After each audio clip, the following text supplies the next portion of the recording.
pasas būtų virtualus, asmeniui suteikiant imunitetą patvirtinantį kodą. Jį reikėtų pateikti prieš lankantis renginyje ar maitinimo įstaigoje.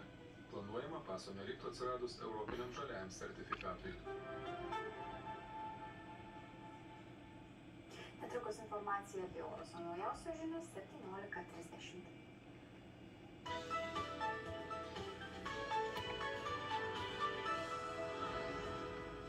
Artimiausią naktį bus debesuota, vietomis su nedideliais pragiedruliais palis. Temperatūra naktį apie 2–7 laipsnius šilumos. Rytoj dieną išliks debesuota su pragiedruliais, protarpiais lietus, kai kur galima perkūnija. Pūs pietvakarių 8–13 metrų per sekundę stiprumo vėjas, daug kur gūsiai iki 20 metrų per sekundę. Temperatūra bus apie 6–11 laipsnių šilumos.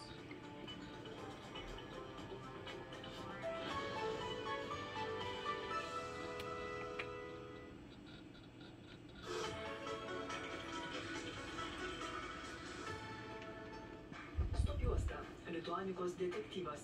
Mažiausiai 5 žmonės dar žmonos. Matė, gal 7 žmonės žinojo ir niekas neišdavė. Tėtis atsigulęs į karstą, padeda galvant pagalvėlius. Nu, taip po vieną karstą jie suvešiojo. Ir metalo laužą nesvaras, matai, tai šiaip taip nedėlusius gyvisiam ten varinius šlamštujus su išpirko, galima sakyti. Plano nugalėtojas Stepas Darius ir Stasys Girėnas. Stop juosta sekmadienį, 11 val. Per LRT+. Labas, brangioji. Mūsų gyvenimus lydi daug klišių, kurios neleidžia susijungti dalykam į vieną pasakojimą. Nesvarbu, kas vyksta aplink mus. Mes vis tiek esame vienis. O kaip išsivaduoti iš klišių, tai... Vėliau karą. Susirinkim kartu, surinkim vakarėlį ir pasiliksim. Indivizijos su Gerda Paliušyte. Šeštadienį 18:30 per LRT+. Kada trukdome savo organizmui kovoti su ligomis? Pakyla temperatūra, žmonės vadina, todėl atsikratyti, o tai yra didelė klaida. Kada būtini vaistai nuo temperatūros?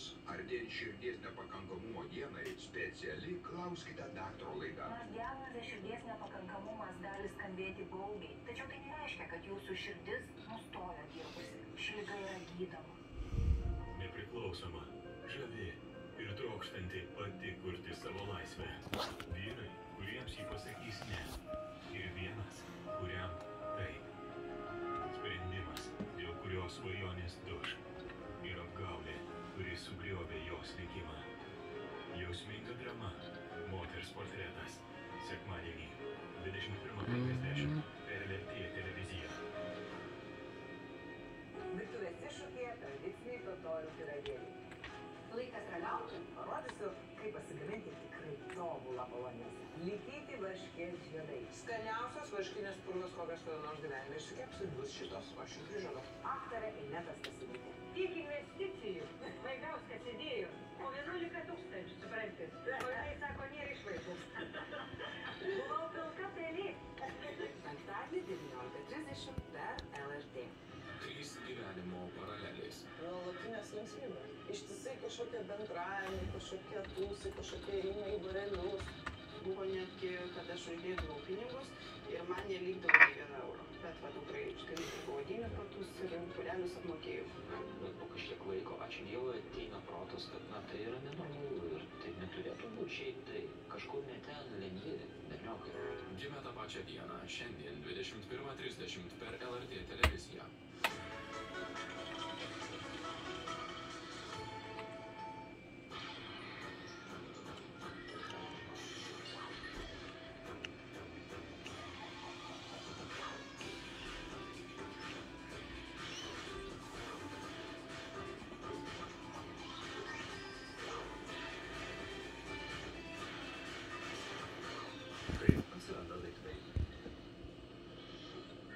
Šiandien laidoje matysite, kaip gaminamos pypkės.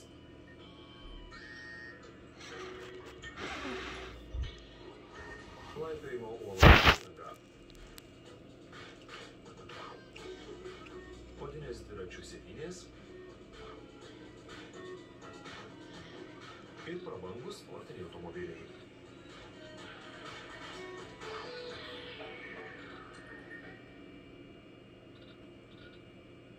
Kai Kristupas Kolumbas atrado Ameriką, atrado ir pypkę. Tai buvo svarbi indėnų kultūros dalis.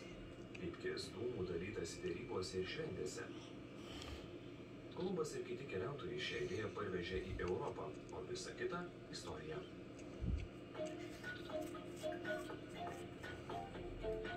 Pypkės nuo 19 amžiaus gaminamos iš medelinės erikos, tai kieta ir liepsnai atspari mediena iš Viduržemio regiono medelinės erikos šaknies. Mediena džiovinama kelis mėnesius, paskui išpjaunamos apytikslės pypkės formos. Meistras apytikslę pypkės stormeną tekina staklėmis ir kaltų.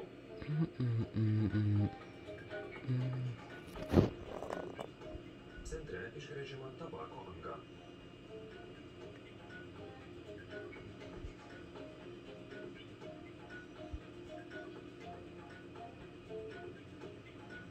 Tada ploninamas kotelis ir pažymimas centras, jis bus vėliau išgręžtas. Rankomis suformuojama galutinė forma. Vėliau nušlifuojama vidinė tabako angos dalis ir išorinis stormenos dalis.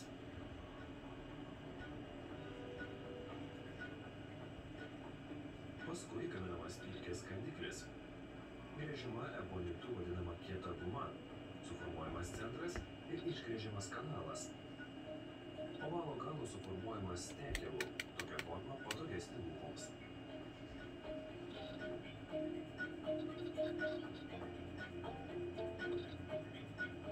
Atliktas darbas patikrinamas šablonu.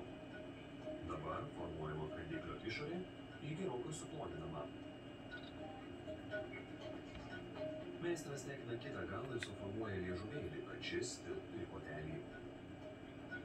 Liežuvėlis poliruojamas specialia medžiaga. Paviršius švelnus, todėl jį lengviau įkišti į kotelį.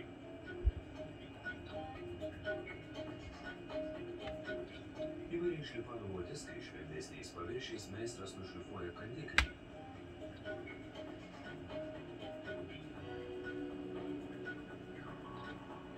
Tada jį įstato į spaustuvus ir platina kandiklio angą, kol ši įgauna piltuvėlio formą.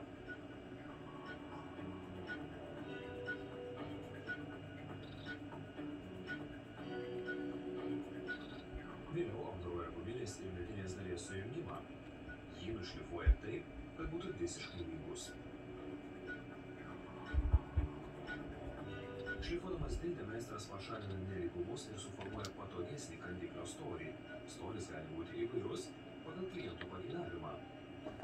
Kandiklio viršuje meistras išgręžia skylutę.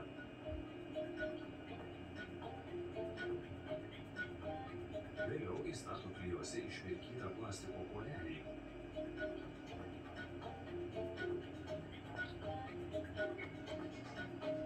Tada šlifuoja, kol lieka baltas naktas, pasirodo, kad tai viršutinė kandiklio dalis. Lenktų pypkių kandikliai kaitinami krosnyje 160 laipsnių karštyje. Ebolitas suminkštėja, todėl jį galima lankstyti rankomis. Meistras išvengia kandiklio formą, panardintas į vandenį ebolitas sukietėja, o sulenktas lieka tvirtas.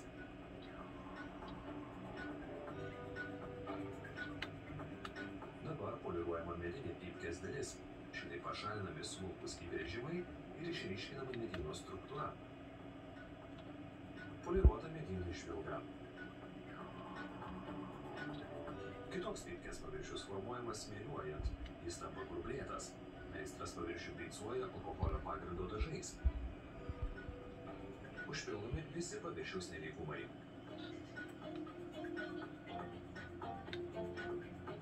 Meistras panaudoja gudrybę.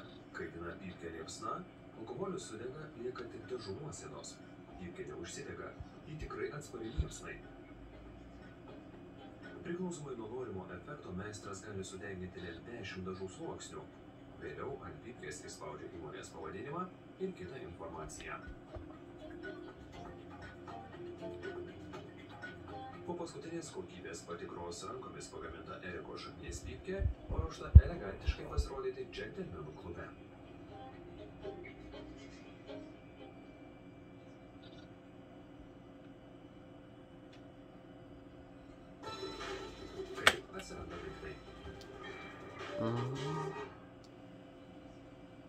Laipiojimas uolomis laisvalaikio forma tvirtų nervų žmonėms. Laipiojant natūraliomis ir dirbtinėmis uolomis reikia drąsos, geros fizinės formos, pusiausvyros, vikrumo, laipiojimo technikos išmanymo ir specialios įrangos.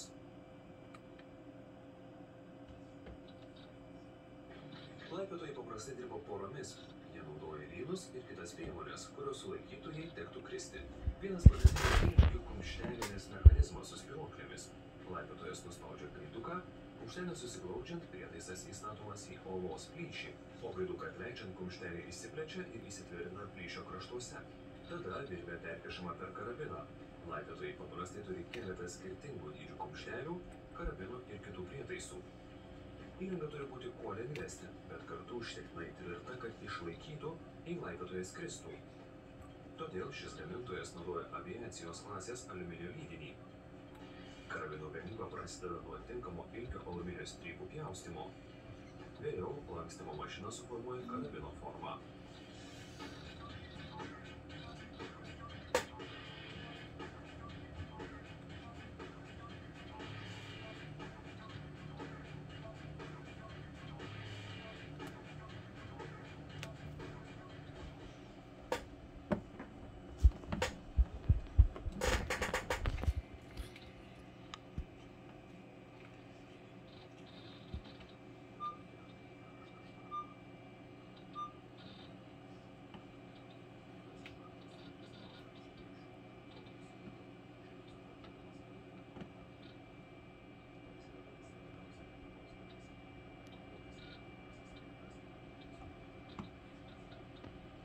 Aš, Stasytė, nieko gero nežinau, nes kaip duktė sako, matyti jisai labai nenori, kad skelbtų, tai gal ir neleidžia rašinėti. Saka, jisai turbūt ir neleidžia, kad rašytų, kaip ten yra, sunku pasakyti. Sako, kai sužinosim ką nors, tai jau tada pasakysim.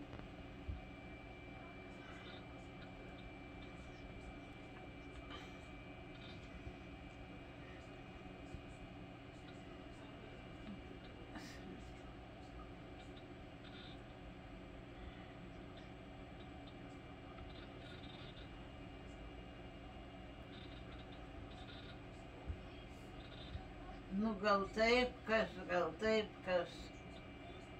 Nu, vis tiek susižinosim, bet ir taip jau Dieve žiūrėk, kiek jam daisai gyvena ir žaidė. O tokie žmonės kaip Vitkus mėgsta, tai jau geriau seniai kokie.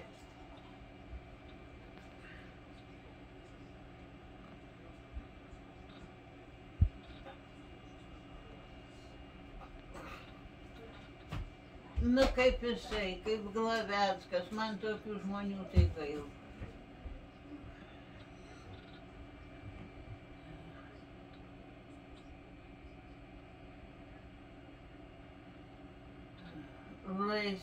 Laisvai ir tokią protą ir taip jis daug padarė. Nu, a koks durnelis tai Karbauskis tai duodasi, kad nežinau, jau nieko gero. Nu, bet nieko.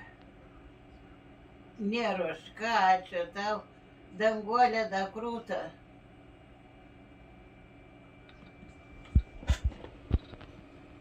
Bet tu man pasakyk, kaip jinai nulipa.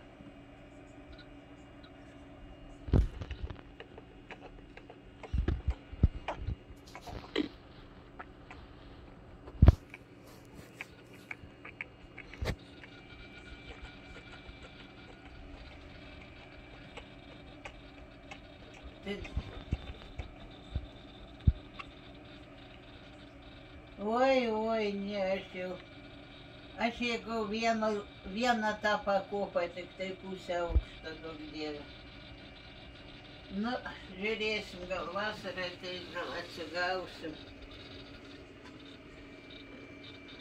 Nu, nėra už ką, ačiū tau, kad pasakai tokias naujienas, tai kol kas sveikatos.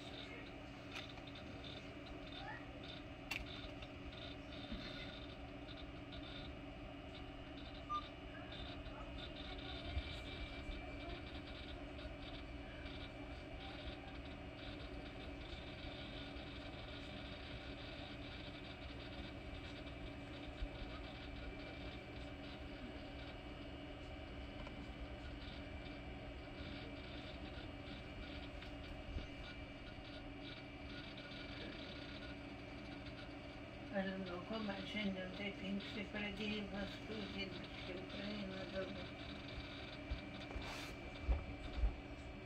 Kad jau šau gulėjau ir nejudėjau ir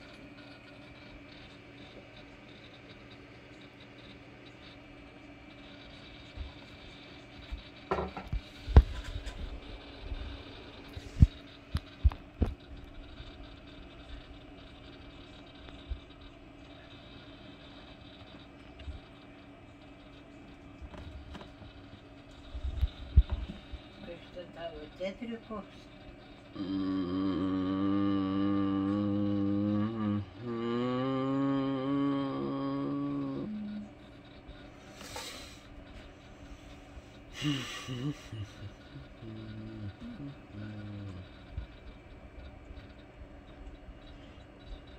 Vakar tokia drūta buvau.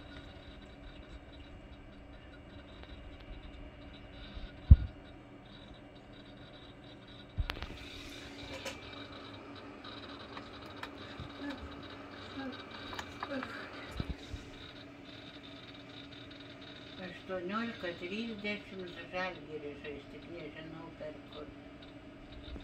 Ar rodys ar nerodys.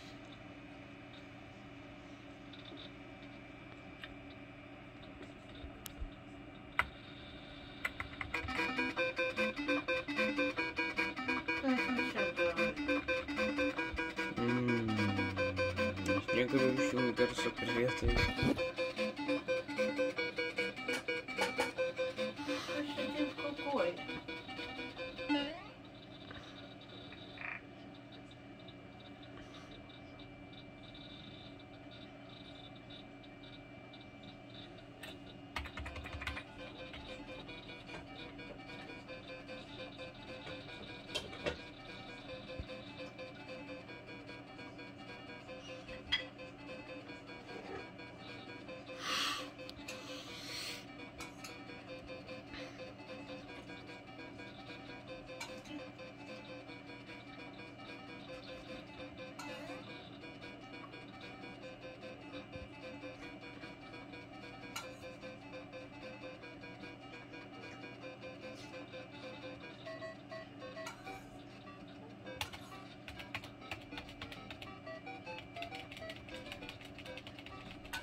Yeah.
Su